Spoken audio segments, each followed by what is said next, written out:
E aí, pessoal? Eu sou o professor Marconildo Viegas, também coordenador pedagógico. Então, vamos hoje falar sobre História da Paraíba. Vocês estão estudando História da Paraíba? Tem muita coisinha interessante para se observar. Se no final você gostar do vídeo, dá um like, se inscreve no meu canal, certo? Coordenador Marconildo Viegas, que vai ser esse novo canal para dicas de concurso. Então, hoje nós iremos falar aqui um pouco sobre História da Paraíba. Esse assunto eu achei num material de uma ONG, de uma associação, e eu estou então passando para vocês um pouco sobre História da Paraíba. Então vamos lá, pessoal, aqui vamos focando o assunto, vamos aqui firme e forte para que você possa conseguir a sua aprovação. História da Paraíba. Vamos falar um pouco sobre a História da Paraíba. Aqui não vou dar dicas para vocês. Eu vou só ler o texto teórico e dentro do que eu conheço também da Paraíba eu posso falar para vocês.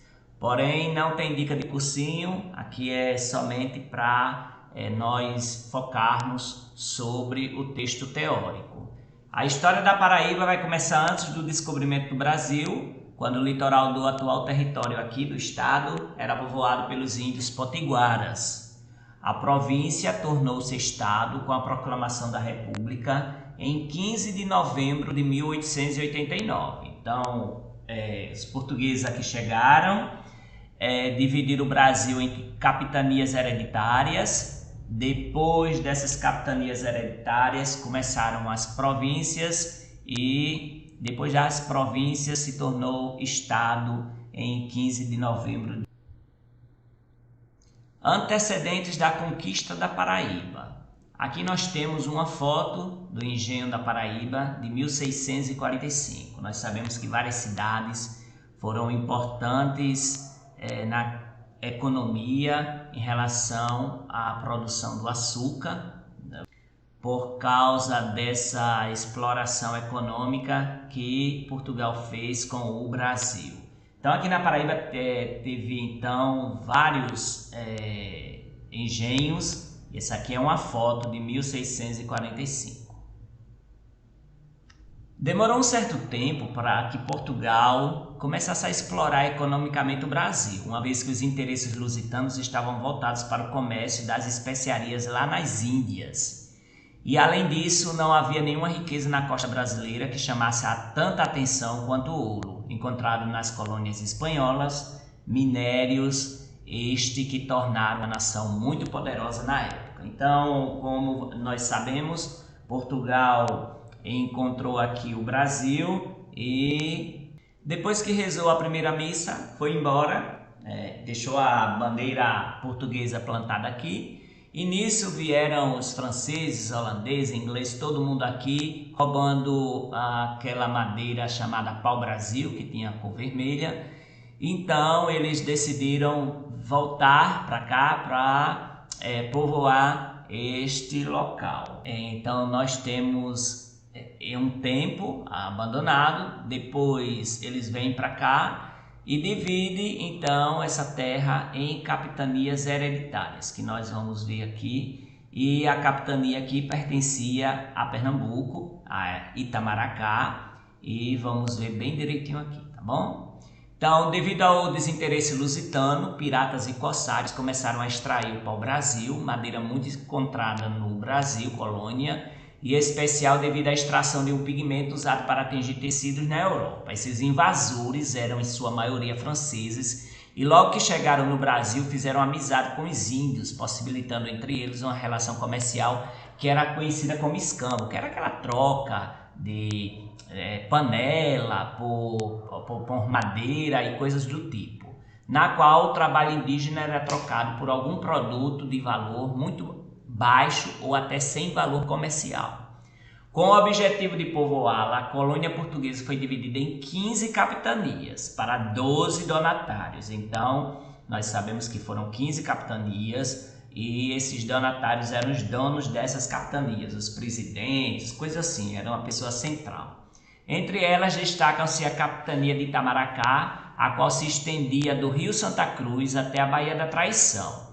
Inicialmente essa capitania foi doada a Pero Lopes de Souza, que não pôde assumir, vindo em seu lugar o administrador Francisco Braga, que devido a uma rivalidade com Duarte Coelho, deixou a capitania em falência, dando lugar a João Gonçalves, que realizou algumas benfeitorias na capitania, como a fundação da Vila da Conceição e a construção de engenhos. Após a morte de João Gonçalves, a capitania, claro, entrou em declínio, ficando à mercê de malfeitores e propiciando a continuidade do contrabando de madeira. Já em 1574 ocorreu um incidente conhecido como Tragédia de Tracunhaém, no qual índios mataram todos os moradores de um engenho chamado Tracunhaém, em Pernambuco, próximo a Goiânia.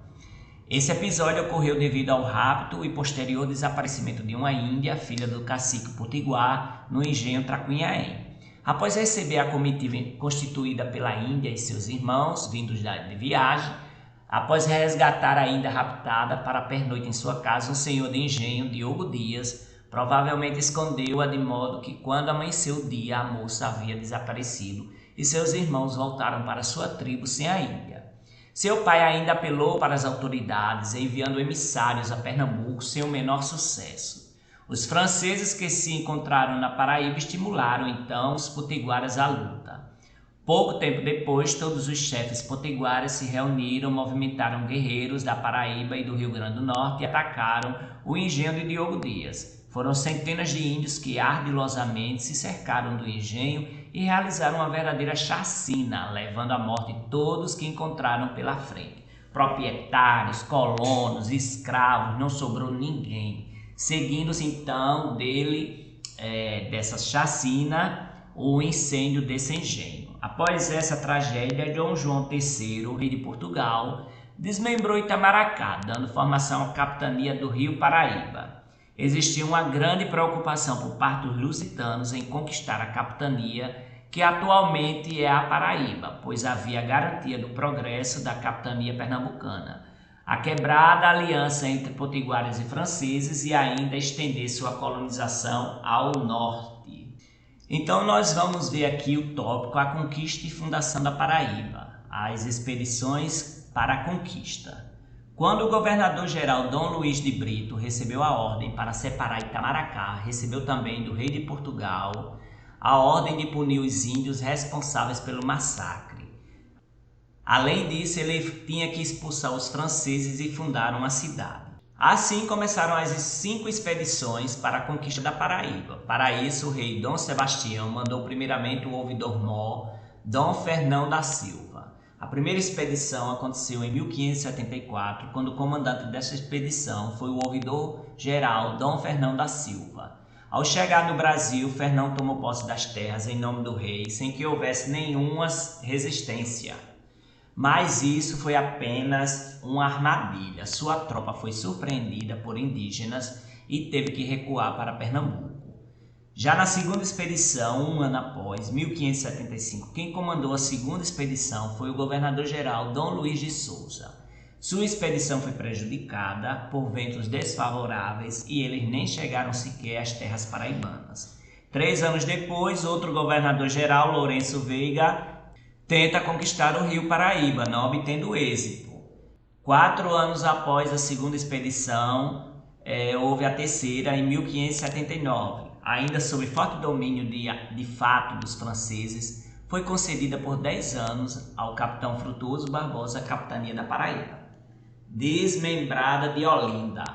Essa ideia só lhe trouxe prejuízos, uma vez que quando estava vindo a Paraíba, caiu sobre sua frota uma forte tormenta, e além de ter que recuar até Portugal, ele perdeu sua esposa. Já na quarta expedição, 1582, com a mesma proposta imposta por ele na expedição anterior, Frutuoso Barbosa volta decidido a conquistar a Paraíba, mas cai na armadilha dos índios e dos franceses. Barbosa desiste após perder um filho em combate.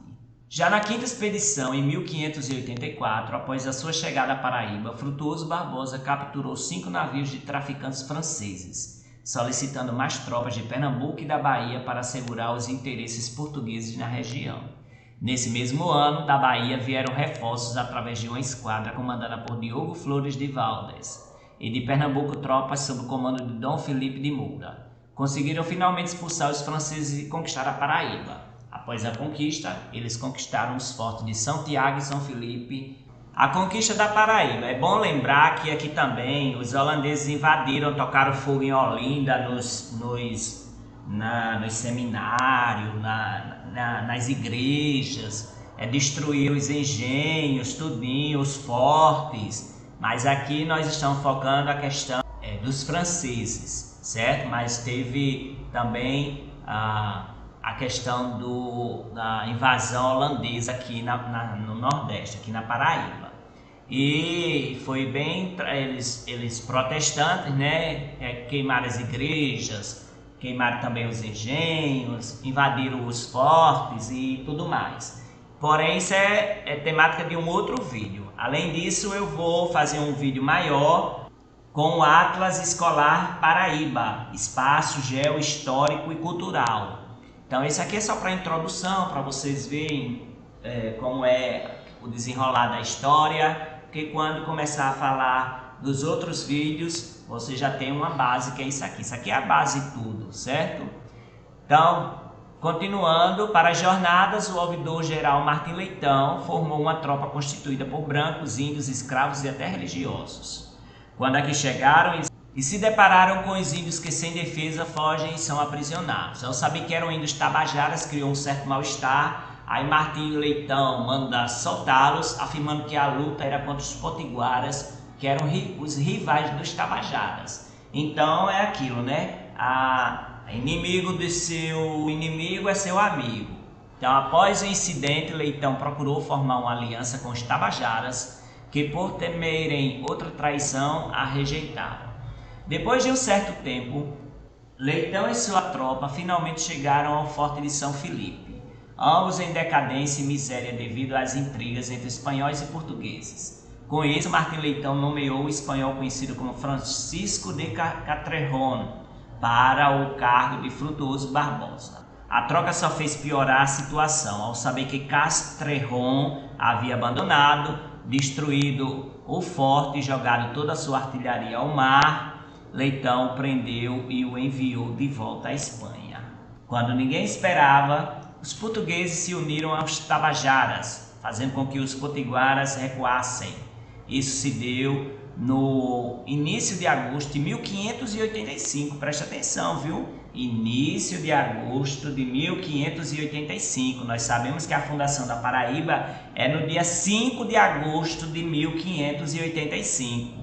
Então, essa batalha, né, essa perseguição aos potiguaras que vão recuando para o interior, vai se dar no início de agosto. A conquista da Paraíba se deu no final de tudo através da união de um português e um chefe indígena chamado Piragibe, palavra que significa braço de peixe. Então, todas essas menções dessas personagens têm nomes de ruas aqui em João Pessoa. A fundação da Paraíba. Lembrar que a nossa cidade aqui, a capital da Paraíba, ela recebeu o nome de Felipéia de Nossa Senhora das Neves e depois Cidade de Nossa Senhora das Neves. E a partir da década de 1930, com a morte do político João Pessoa, recebeu a homenagem então ao nome do político. E é a única capital do Brasil que tem o nome de uma pessoa, de uma personalidade, de um político. Porque todas as outras capitais não têm nomes próprios de políticos, né? Só São Paulo, Rio de Janeiro, coisas desse tipo. Então, a cidade foi conhecida como Felipéia de Nossa Senhora das Neves, Cidade de Nossa Senhora das Neves e depois João Pessoa, né?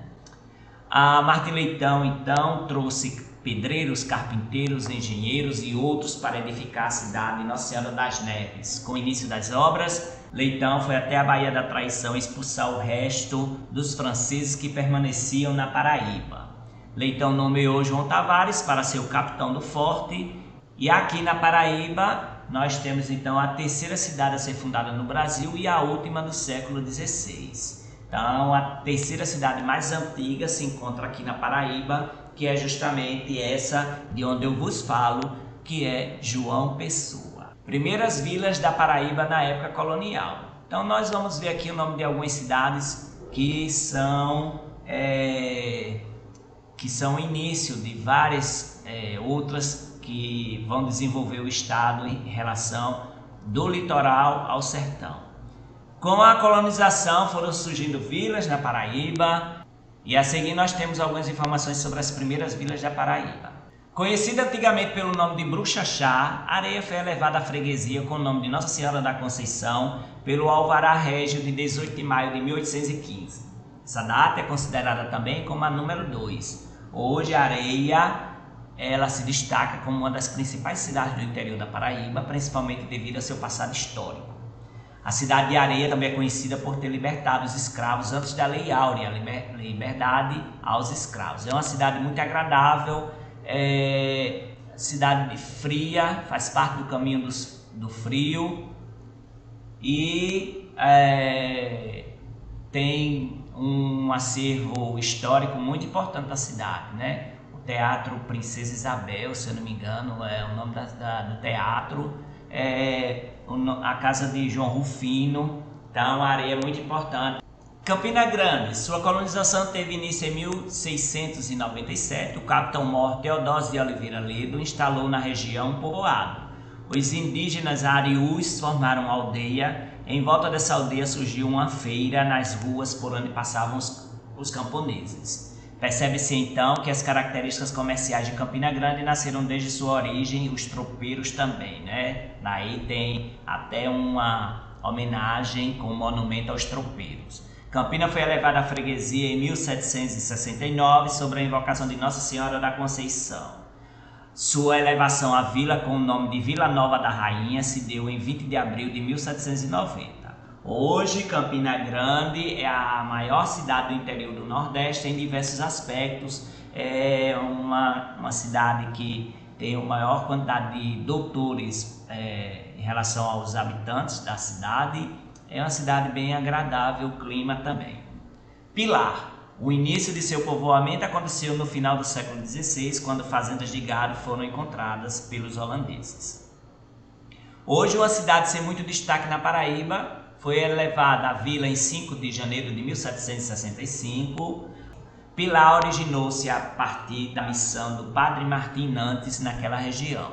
Pilar foi elevada a município em 1985, quando o cultivo da cana-de-açúcar se tornou a principal atividade da região. Lembrar que é a cidade em que nasceu o grande escritor José Lins do Rego. A cidade de Pilar, né, muito ali desenvolvida por causa da questão da cana-de-açúcar. Pombal. No final do século XVII, Teodósio de Oliveira Ledo realizou uma entrada através do rio Piranhas. Nessa, venceu o confronto com os índios Pegas e fundou ali uma aldeia que inicialmente recebeu o nome do rio, Piranhas. Devido ao sucesso da entrada, não demorou muito até que passaram a chamar o local de Nossa Senhora do Bom Sucesso, em homenagem a uma santa. Em 1721 foi construído no local a Igreja do Rosário, em homenagem à padroeira da cidade, considerada uma relíquia histórica nos dias atuais. Sob força de uma carta régia datada de 22 de junho de 1766, o município passou a se chamar Pombal, em homenagem ao famoso Marquês de Pombal.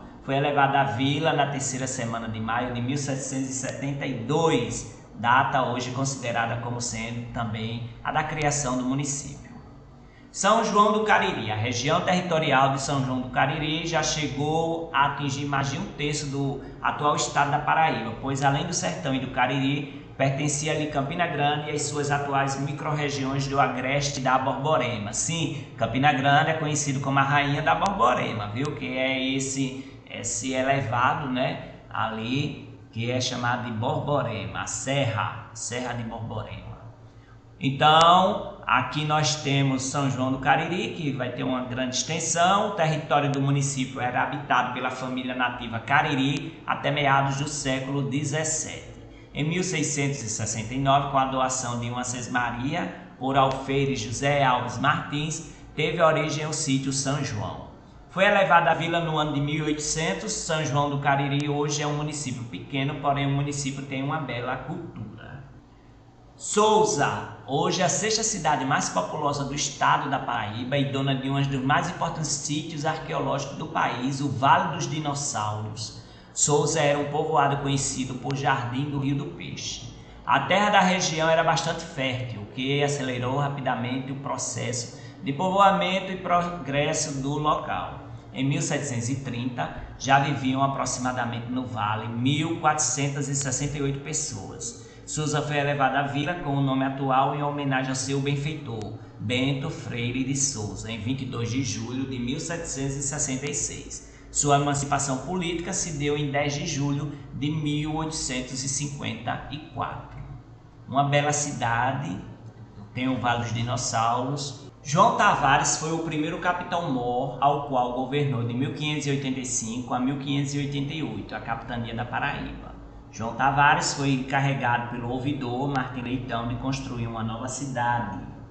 Para a edificação dessa cidade vieram 25 cavaleiros, além de pedreiros e carpinteiros, entre outros trabalhadores do gênero. Chegaram também jesuítas para a catequese e outras pessoas para residir na cidade. Foi fundado por João Tavares o primeiro engenho, o Del Rey, em Tibiri, e o Forte de São Sebastião, construído por Martim Leitão, para a proteção do engenho. Os jesuítas ficaram responsáveis pela catequização dos índios e ainda fundaram um centro de catequese e em Passeio Geral edificaram a Capela de São Gonçalo. O governo de João Tavares foi demasiadamente auxiliado por Duarte Gomes da Silveira, natural de Olinda. Silveira foi um senhor de engenho, uma grande figura da capitania da Paraíba durante mais de 50 anos. Rico, ajudou financeiramente na ascensão da cidade. Em sua residência, atualmente se encontra o Colégio Nossa Senhora das Neves, lá no centro histórico. Apesar de ter se esforçado muito para o progresso da capitania, João Tavares foi posto para fora em 1588, devido à política do rei. Frutuoso Barbosa. Devido à grande insistência perante a corte e por defender alguns direitos, Frutuoso Barbosa foi em 1588 nomeado novo capitão-mor da capitania da Paraíba, auxiliado por Dom Pedro Cueva, ao qual foi encarregado de controlar a parte militar da capitania. Nesse mesmo período chegaram alguns frades franciscanos que fundaram várias aldeias e, por não serem tão rigorosos no ensino religioso como os jesuítas, entraram em desentendimento com estes últimos. Esse desentendimento prejudicou o governo de Barbosa, pois, aproveitando-se de alguns descuidos, os índios potiguaras invadiram propriedades. Vieram em auxílio de Barbosa o capitão-mor de Itamaracá, João Tavares, Piragibe e seus índios. No caminho, João Tavares faleceu de um mal súbito. Quando o restante do grupo chegou à Paraíba, desalojou e prendeu os potiguaras. Com o objetivo de evitar a entrada dos franceses, Barbosa ordenou a construção de uma fortaleza em Cabedelo. Piragibe iniciou a construção do forte com os tabajaras, porém, devido à interferência dos jesuítas, as obras foram concluídas pelos franciscanos e seus homens. Em homenagem a Felipe II da Espanha, Barbosa mudou o nome da cidade de Nossa Senhora das Neves para Filipéia de Nossa Senhora das Neves, atual João Pessoa, que eu já tinha citado anteriormente. Devido às infinitas lutas entre o capitão Pedro Cueva e os potiguaras e os desentendimentos com os jesuítas, houve saída da Cueva e a decisão de Barbosa de encerrar o seu governo em 1591. André de Albuquerque Maranhão. André de Albuquerque governou apenas um ano, nele expulsou os potiguaras e realizou algumas fortificações, entre elas a construção do Forte de Ilhobim, para defender alguns engenhos próximos a este rio. Ainda nesse governo, os potiguaras incendiaram o Forte Cabedelo e o governo de Albuquerque se finalizou em 1592. Feliciano Coelho de Carvalho, em seu governo, realizou combates na Capaoba. Houve paz com os índios, expandiu estradas e expulsou os franciscanos. Terminou o governo em 1600. As ordens religiosas da capitania da Paraíba e seus mosteiros, os jesuítas. Os jesuítas foram os primeiros missionários que chegaram à capitania da Paraíba, acompanhando todas as suas lutas de colonização. Ao mando de Frutuoso Barbosa, os jesuítas se puseram a construir um colégio na Filipéia, porém, devido a desavenças com os franciscanos, que não usavam métodos de educação tão rígidos como os jesuítas, a ideia foi interrompida. Aproveitando esse desentendimento, o rei, que andava descontente com os jesuítas, pelo fato de não permitir a escravização dos índios, culpou os jesuítas pela rivalidade com os franciscanos e expulsou-os da capitania.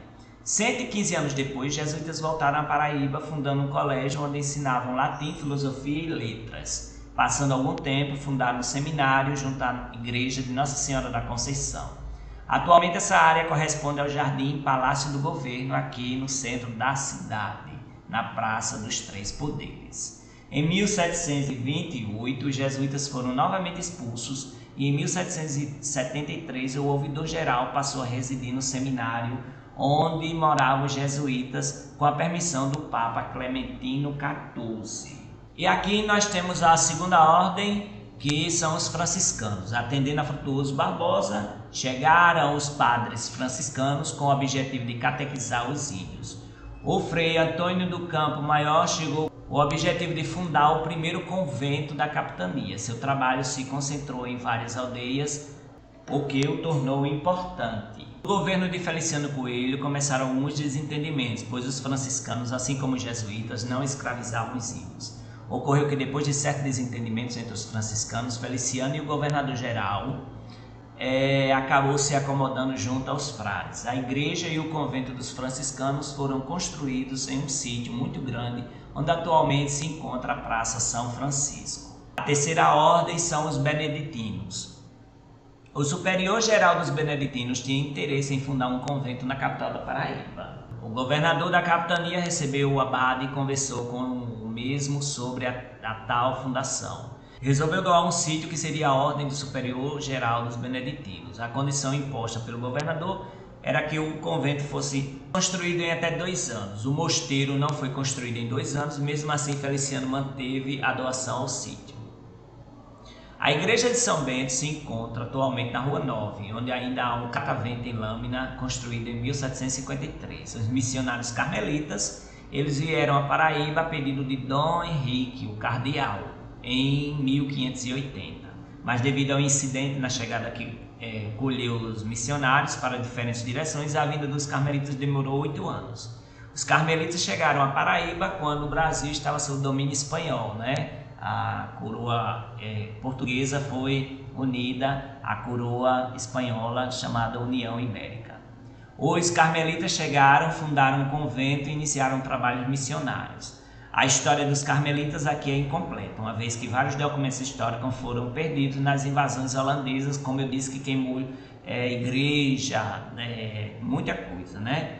Frei Manuel de Santa Teresa restaurou o convento depois da Revolução Francesa, mas logo depois este foi demolido para servir de residência ao primeiro bispo da Paraíba, Dom Adalto de Miranda Henriques. Pelos carmelitas foi fundada a Igreja do Carmo. Anexação por Pernambuco. As capitanias da Paraíba e do Ceará foram anexadas a Pernambuco em 1755. A capitania do Rio Grande do Norte já era subordinada a esta última, de modo que a preponderância econômica de Pernambuco em todo o Nordeste Oriental se fez naquele período igualmente política. Em 1756, de acordo com os planos de reestruturação econômica do Império Português, realizado pelo Marquês de Pombal, foi madeira de lei, né? E daí ela foi despachada para Pernambuco e dali embarcada para reconstruir a capital do reino lá em Lisboa, destruída pelo terremoto de 1755 que deu tsunami, que acabou a cidade de Portugal, a capital Lisboa. As madeiras eram ainda destinadas aos armazéns da Marinha Real, onde foram empregadas na construção de navios de grande calado. O relativo crescimento econômico da capitania motivava as queixas tanto da Câmara da Capital quanto do governador, que reivindicava a criação de um governo autônomo da Paraíba, desligando de Pernambuco. O então governador não aceitava ter sua autoridade a todo tempo contestada pelo capitão-general de Pernambuco, que o impedia de castigar convenientemente seus inimigos. O pároco da igreja matriz da capital, Antônio Soares Barbosa, e Bento Bandeira de Melo, escrivão da Fazenda Real e das demarcações de terras, a quem acusava continuadamente de respeitá-lo nas cerimônias públicas. A maior queixa do governador da Paraíba era que, para realizar qualquer ato administrativo de outra natureza, por mais significante que fosse, tinha que se reportar ao general de Pernambuco. Após a morte de Jerônimo José de Melo e Castro, Fernando Delgado Freire de Castilho, que conseguiria ser o primeiro governador da capitania, em vias de ser outra vez independente, foi designado pelo Conselho Ultramarino para averiguar se o cumprimento das ordens régias e a arrecadação das rendas reais era mais vantajoso manter a capitania anexada a Pernambuco ou criar nela um governo próprio, ao que o governador respondeu com a elaboração de um circunstanciado relatório em que descreve a situação da capitania e, por fim, dá um parecer favorável à desanexação. O relatório de Fernando Delgado foi enviado a Lisboa a 9 de janeiro de 1799, tendo finalmente chegado a Carta Régia, que separava a capitania da Paraíba de Pernambuco em Recife a 17 de janeiro do mesmo ano, o que demonstrava a intenção de separar as duas capitanias, pois o relatório ainda não havia chegado a Lisboa quando a carta da desanexação chegou a Recife. Na referida carta, os motivos alegados para a desanexação foram o aumento da população, cultura e comércio da capitania e a distância e ignorância do general de Pernambuco sobre os assuntos internos da Paraíba. Sendo assim, o príncipe regente ordenou a desanexação e o estabelecimento do comércio direto entre a capitania e o reino, mas manteve sob o controle de Pernambuco a responsabilidade pela defesa externa e interna da capitania. A população indígena. Na Paraíba haviam duas raças de índios, os tupis e os cariris, também chamados de tapuias. Então, os cariris chamados de tapuias. Os tupis se dividiam em tabajaras e potiguaras. Então, nós temos aqui uma linha que deve ser estudada, revisada e memorizada. Tem os tupis e os cariris. Os cariris eram chamados tapuias. Os tupis, divididos em tabajaras e potiguaras, que, claro, eram inimigos entre si. Na fundação da Paraíba, os tabajaras formavam um grupo de aproximadamente 5.000 pessoas. Eles eram pacíficos e ocupavam o litoral, onde fundaram as aldeias de Alhandra e Taquara. Já os potiguaras eram mais numerosos que os tabajaras e ocupavam uma pequena região entre o Rio Grande do Norte e a Paraíba. Esses índios locomoviam-se constantemente, deixando aldeias para trás e formando outras. Com esta constante locomoção, os índios ocupavam áreas antes desabitadas. Os índios cariris se encontraram em maior número que os tupis e ocupavam a área que se estendia desde o Planalto a Borborema, ali perto de Campina Grande, até os limites do Ceará, Rio Grande do Norte e Pernambuco. Os cariris eram índios que se diziam ter vindo de um grande lago. Estudiosos acreditam que eles tenham vindo do Amazonas ou da Lagoa Maracaibo, na Venezuela. Os cariris velhos, que teriam sido civilizados antes dos cariris novos, se dividiam em muitas tribos: Sucuru, Icós, Aribus, Pegas e Paiacu. Destas, os tapuias pegas ficaram conhecidos nas lutas contra os bandeirantes. O nível de civilização do índio paraibano era considerável.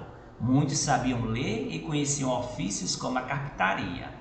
Esses índios tratavam bem os jesuítas e os missionários que lhes davam atenção. A maioria dos índios estavam de passagem do período paleolítico para o neolítico. A língua falada por eles era o tupi-guarani, utilizada também pelos colonos na comunicação com os índios. O tupi-guarani mereceu a atenção e foi feita até a criação de uma gramática elaborada pelo padre José de Anchieta. Porém, a língua foi, como professor de português, a língua foi proibida, certo?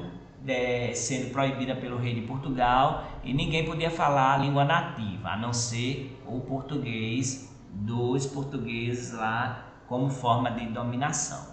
Piragibe, que nos deu a paz na conquista da Paraíba, Tabira, que lutou contra os franceses, e Poti, que lutou contra os holandeses e foi herói na Batalha dos Guararapes, são exemplos de índios que se sobressaíram na Paraíba. Ainda hoje encontram-se tribos indígenas potiguaras localizadas na Baía da Traição. Aí vocês pesquisem sobre vocês pesquisem sobre por que o nome é Baía da Traição, viu? Vai ser muito interessante. Mas é apenas uma aldeia, São Francisco, onde não há miscigenados, pois a tribo não aceita a presença de caboclos, termo que eles utilizavam para com as pessoas que não pertenciam à tribo. O cacique dessa aldeia chama-se Djalma Domingos, que também é prefeito do município de Baía da Traição. Aos poucos a aldeia vai se civilizando. Nessas aldeias existem cerca de 7.000 índios potiguaras que mantêm as culturas antigas. Eles possuem cerca de 1.800 alunos de 7 a 14 anos em primeiro grau menor. No Brasil só existem 3 tribos potiguaras, sendo que no Nordeste a única é a da Baía da Traição. Em 19 de abril eles comemoram o seu dia fazendo pinturas no corpo e reunindo as aldeias locais na aldeia São Chico e realizam danças como toré. A principal atividade econômica desses índios é a pesca e, em menor escala, a agricultura. Nós temos aqui também a bibliografia, né, de onde foi tirado, certo? A monografia de ensino médio, Campina Grande, de Leandro de Lima Lira. História da Paraíba, período colonial e reino, Miranda Freire, Carme Coelho de Miranda Freire, a Prefeitura Municipal de Campina Grande, Memorial Urbano de Campina Grande, a Janete Lins Rodrigues, aspectos geohistóricos e folclóricos. Nós temos aqui Fronteira Móvel, os Homens Livres, Pobres e a Produção do Espaço da Mata Sul da Paraíba, dissertação de pós-graduação. E aqui Iranilson Buriti, né? Paraíba, meu passado, meu presente. Então é isso, pessoal. Se você gostou do vídeo, dá um like, se inscreve no meu canal Coordenador Marconildo Viegas. Então esses vídeos a partir de agora eu vou começar a colocar no de Coordenador Marconildo Viegas, as dicas de concurso das cidades. Vocês sabem muito bem que eu vou estudando e vou acrescentando sempre mais alguma informação. Então se liga aí nos vídeos, certo? Ativa o sininho, porque quando sempre tem alguma coisa nova, eu vou aqui colocar para vocês. Esse vídeo serve para concurso público, para qualquer cidade que coloque a história da Paraíba, assim também como da Polícia Militar e da Polícia Civil, que cobra esse conteúdo.